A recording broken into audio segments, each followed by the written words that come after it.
Oh, okay. That's all right then.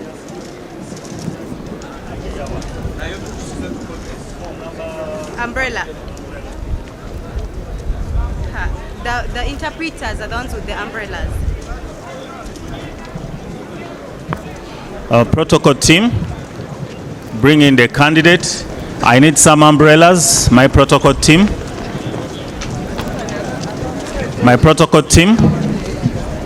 Some umbrellas for the candidate who is going to speak to the nation. All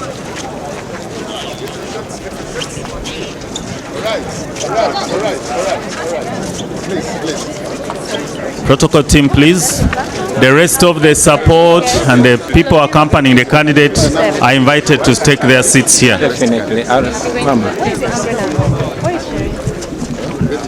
The candidate can choose to have someone stand by his side, but the rest of us will have our seats here. Protocol team, please get me an umbrella for the candidate. Yeah, address it alone. But you need an umbrella. Yeah. I would think the team would.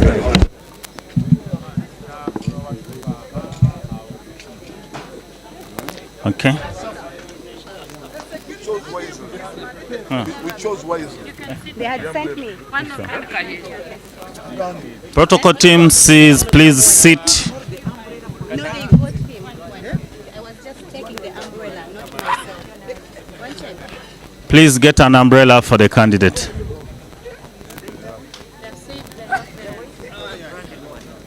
Okay. Candidate Chagulanyi, you are welcome and congratulations on your successful nomination. You are welcome to address the nation. We have 20 minutes here. You can talk to us for 10 minutes and then take some questions from members of the press. You are welcome, sir. Thank you. Thank you very much. Ladies and gentlemen, before I say anything, I want to take this opportunity to pay tribute to our former Deputy President, Mama Jolie Mugisha, who passed away on the 24th of September last year. Today is exactly 1 year since we lost Mama Jolie. Mama Jolie was always a pillar of strength and courage within us. We strongly believe that today has fallen on this day, not by coincidence. Maybe there's a message that we are getting from the Almighty. Mama Jolie, rest in peace. We shall make you proud. We shall never give up your dreams. Fellow Ugandans, ladies and gentlemen, comrades in the struggle, I am deeply humbled and profoundly honored to accept your nomination to be the next president of the Republic of Uganda for the year 2026 to 2031, not 1926 to 1931. I thank you very much for the trust that you've continued to place in me ever since I offered myself for the first time for the presidential office in 2021.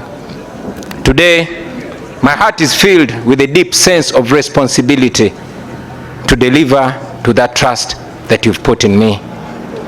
Together, we have been everywhere preaching the message of a new Uganda. And today, with this nomination, we start on the final phase of our mission to freedom and true independence. Since our nation was born in 1962, every change of leadership has been written in blood, the blood and sacrifice of the common people of Uganda, the citizens of Uganda, and yet the leaders who always promised liberation have always delivered oppression. For 40 long years, one man and a small group of his relatives and friends have ruled our country on gunpoint. They have looted our nation and turned every institution of government into a tool of oppression. They have reduced the citizens of Uganda into slaves on their own land. They have reduced all of us into beggars, and they've turned our poverty into a tool of control. And yet, our country is not poor. Our country is rich.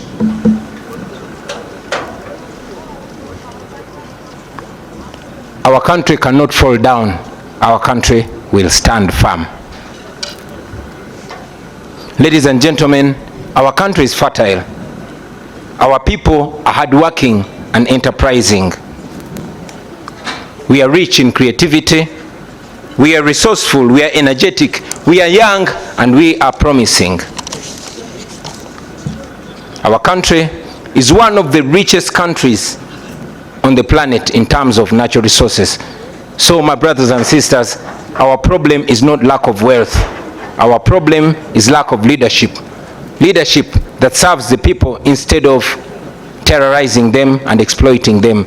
Leadership that seeks to uplift the citizens instead of enslaving them. Sisters and brothers, this is not the first time that we stand before you with the dream of a new Uganda. We first made our attempt 5 years ago in 2021. Hundreds of our brothers and sisters were tortured. Many of them were arrested, and they're still in prison as we speak right now. Many were killed, and many are missing to the present day. And yet, we refuse to give up. I know that many of you are now asking, why then do we go to the polls? Why do we risk the tear gas, the bullets, the prisons, the torture chambers, the death, and all the mess that is awaiting us? My answer to you is this: we risk it all because the alternative is giving up, and that is 10 times worse. If we give up now, we shall have no moral authority to complain about what happens next.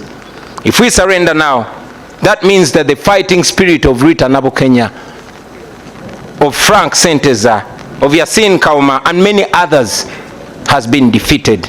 It means that they died in vain. It means betrayal. Betrayal of the comrades who have spent years in prison, counting on us who still have our little freedom to continue fighting for their freedom. Therefore, ladies and gentlemen, no matter what happens to us, we must keep moving forward.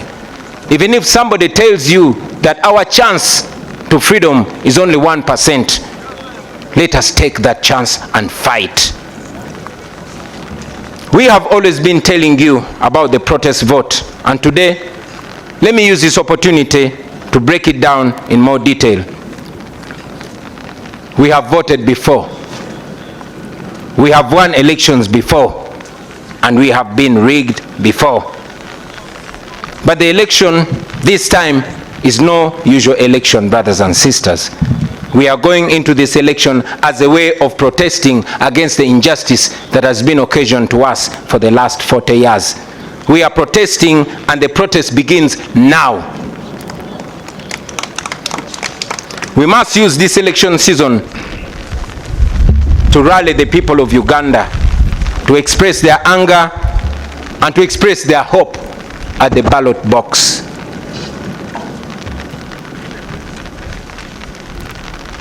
We are going to use this election to protest legally. We are going to use this election to protest constitutionally. And we are going to use this election to protest non-violently.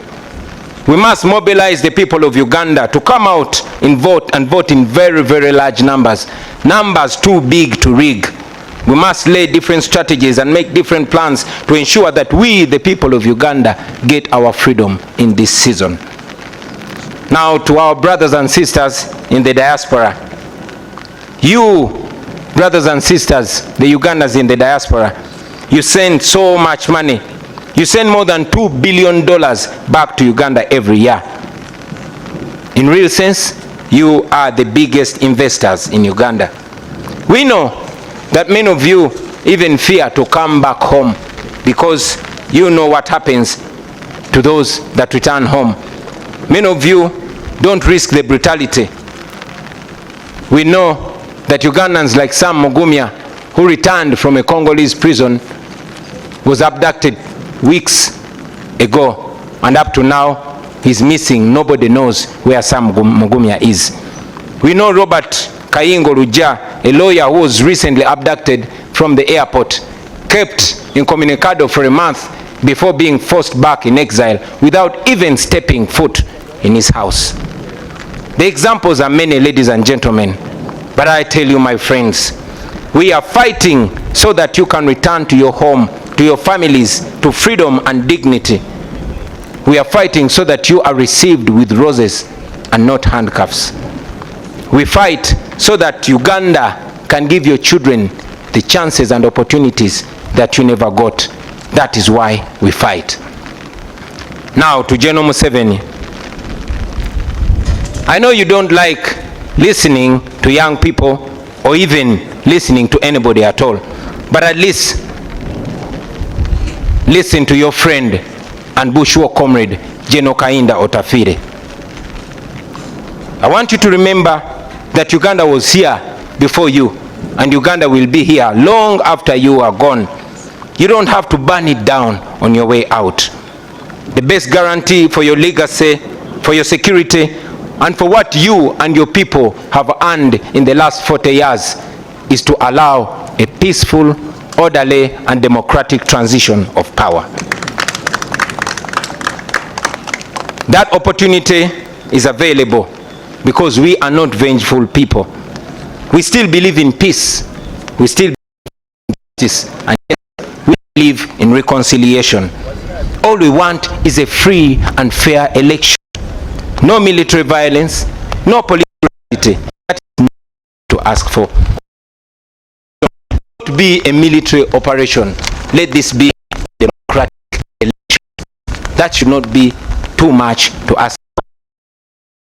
You are aware that for the last 5 years, everything to bring